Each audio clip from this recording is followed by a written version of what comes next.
Kultuurisõda ehk süstemaatiline rünnak tervemõistusliku maailmatunnetuse vastu on meie hinnangul lihtsalt külm tõsiasi. Järgnevalt kuuleme, mida arvavad sellest teised ühiskondlikud ja religioossed mõtlejad. Kas see on nüüd kultuurisõda, et on erinevad maailmavaated justkui omavahel konfliktis?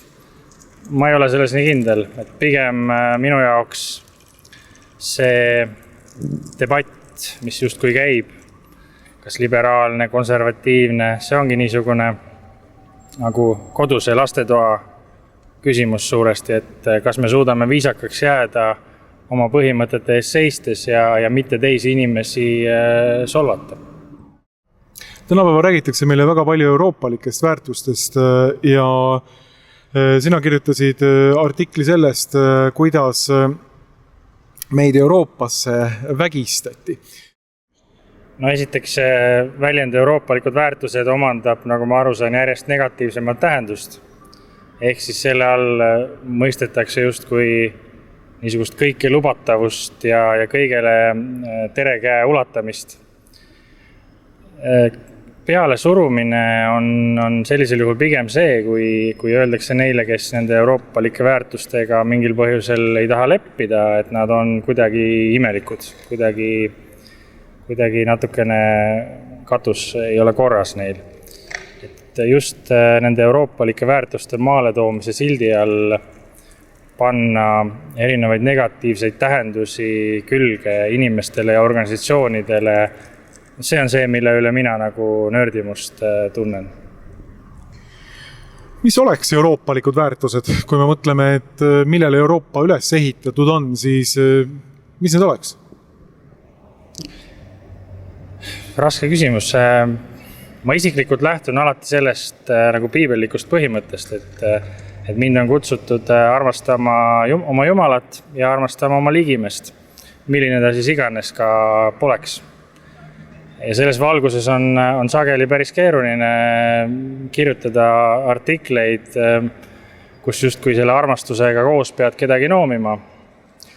Aga mulle tundub, et see nii-öelda väärtuste sõda, kui me seda nii nimetada võime, see tegelikult käib niisuguses veeklaasis. Et me arvame, et meil on Eesti ühiskonnas üks tohutult suur lõhe. Me loeme peavoolumeedia uudiseid ja me näeme, kuidas justkui on kärisenud terve ühiskond väga dramaatiliselt mingisse kahte leeri. Aga see ei pruugi nii sugugi olla. Et ma arvan, et see võitlus võib olla kahe väga väikse kildkonna tasemel tegelikult.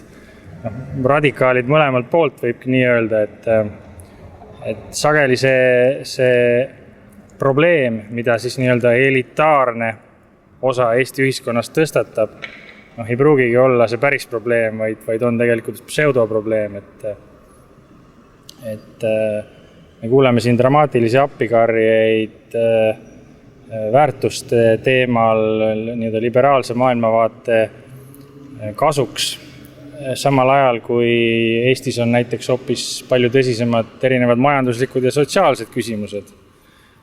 Sageli saavad need väärtuste teemad minu arvates ebaproportsionaalselt suure tähelepanu osaliseks.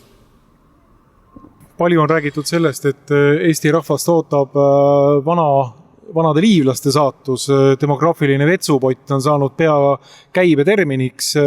Tundub, et Eesti rahvas hakkab vaikselt välja surema. Et kuidas pöörata praegune olukord millekski, millest võiks tõusta tulu, millest võiks olla kasu?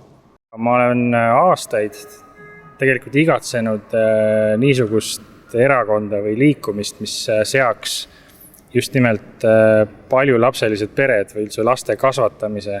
Mitte ainult see sünnitamine ja selle toetamine, vaid kõik lastega seonduv, et seaks oma nii-öelda kõige esimeseks prioriteediks, lipukirjaks.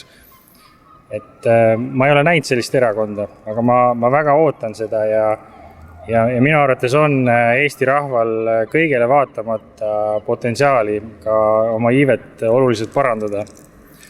Ja hea, et kristlaskond näitab siin teataval määral eeskuju. Selle üle on mul ainult hea meel. Kui palju sa oled väärtuste konfliktiga kokku puutunud oma enda igapäevatöös ehk siis ajakirjanikuna Ekspress Grupis, Eesti Ekspressis? No meil on seal toimetuses väga erinevaid frukte ja eks me kõik oleme teineteisega nagu harjunud sõbralikult koos eksisteerima. Et ma tegelikult niisugust viha või mingisugust solvanguid ei näe, et mind on rõõmsalt nimetatud Ekspressi valvekristlaseks ja see on ju niisugune tore loosung, millega seal siis toimetuses figureerida.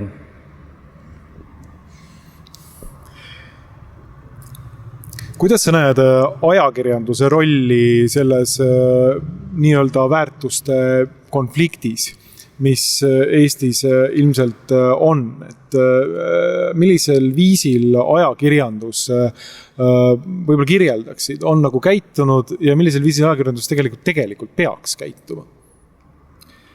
Jagan seda seisukohta, et mõningate teemade puhul on ajakirjandus olnud ikkagi väga ühekülgne. Kas või see sama kooseluseaduse ülistamine täiesti arutul kriitikavabal moel. Me ei räägi isegi sellest, et kas homod võiksid koos elada, kas neil peaks olema mingi uued seaduslikud garantiid. Me räägime siin nagu vägagi tehnilises mõttes praagi seaduse vastuvõtmisest suhteliselt pehmelt öeldes kummalisel moel. Alustame juba sellest. Ajakirjanduses on palju niisugust noort verd ja kirjutavad sageli niisuguses ultraliberaalses maailmavaates. Samas ma leian, et võib-olla ajakirjanduse tähtsus kogu selle üldpildi mõjutamisel ja kujundamisel on nagu ülepaisutatud. Ja väga sageli näen ma ka seda, et seesama peavoolu ajakirjandus ülistades siis arutult teatud teemasid saeb seda sama oksa, mille peal ta istub.